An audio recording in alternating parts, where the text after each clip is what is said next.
Des chandelles pour arpenter l'univers. Notre histoire démarre dans une pièce obscure dont nous voudrions connaître les dimensions, la forme. Pour cela, nous disposons dans la pièce des chandelles. Plus la chandelle est éloignée de notre point de vue, plus sa luminosité est faible. Et nous pouvons ainsi, en mesurant la luminosité des différentes chandelles, identifier la forme de la pièce, les dimensions de la pièce. Nous jouons le rôle d'arpenteur de cette pièce obscure.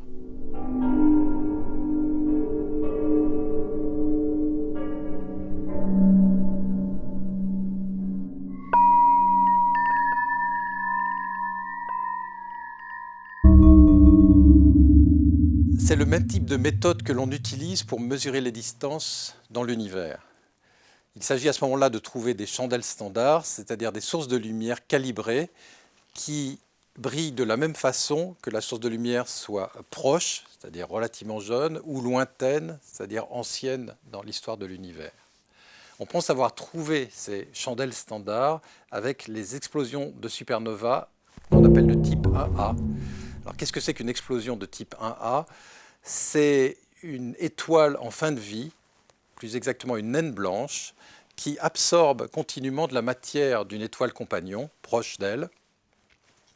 Quand elle a suffisamment accumulé de matière de l'étoile compagnon, elle part en explosion thermonucléaire et c'est cette explosion qui est responsable de la source de lumière calibrée qu'on appelle une supernova de type 1A. Et on pense que cette explosion est identique, qu'elle se passe relativement récemment, proche de nous, ou au contraire, loin de nous, dans un passé assez lointain de l'histoire de l'univers. Et donc ce sont ces explosions-là qui forment une chandelle standard qui nous permet de mesurer les distances dans l'univers. Comment détecte-t-on des explosions de supernovas dans le ciel?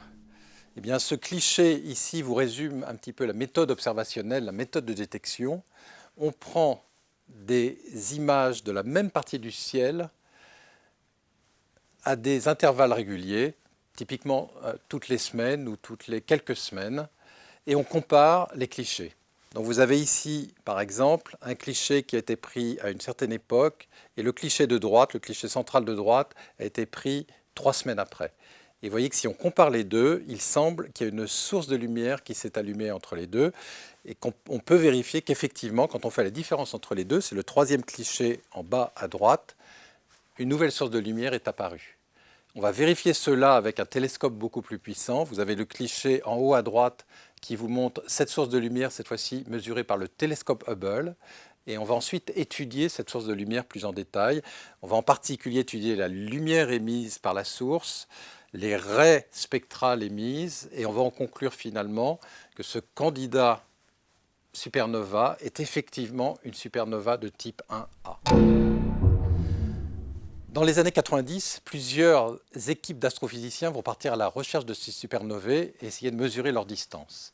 Alors, ils mesurent la distance soit en mesurant la luminosité, comme nous l'avons vu, soit en mesurant le décalage spectral, c'est-à-dire le décalage dû à l'effet Doppler, à l'éloignement de ces supernovae. La conclusion est un petit peu surprenante. En fait, les deux méthodes ne donnent pas les mêmes mesures de distance et laissent entendre qu'en fait, les supernovae les plus lointaines sont un petit peu moins brillantes. Alors, est-ce que c'est dû à un effet d'évolution? Les explosions de supernovae de type 1A ne seraient-elles donc pas des chandelles standards? Ou bien est-ce dû à un effet d'évolution de l'univers? Après de multiples vérifications, ces équipes ont été convaincues par le fait que ces supernovae étaient bien des chandelles standards, mais que les supernovae les plus lointaines étaient plus loin que prévu et donc nous apparaissaient moins brillantes. Puisqu'elles étaient plus loin que prévu, cela voulait dire que l'évolution de l'univers avait accéléré depuis leur explosion. Cette accélération de l'expansion de l'univers est en fait très étonnante parce que tout ce que nous connaissons dans l'univers a tendance à freiner cette expansion, à la décélérer. Alors, je vais vous donner l'exemple sur la matière qui constitue les galaxies. Nous avons vu que deux galaxies s'éloignent à cause de l'expansion.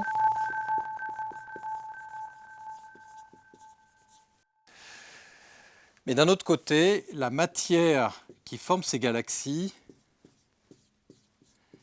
exerce une force gravitationnelle attractive sur l'autre galaxie. Et donc, cette force attractive a tendance à freiner l'expansion. De la même façon, nous avons vu que près du Soleil, les rayons lumineux sont courbés par la masse du Soleil.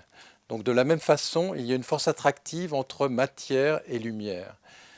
Et dans l'univers, où nous pensons que les constituants de l'univers sont la matière des galaxies, la matière sombre, la lumière, le rayonnement de façon générale, eh bien toutes ces composantes-là ont tendance à freiner, à décélérer l'expansion de l'univers.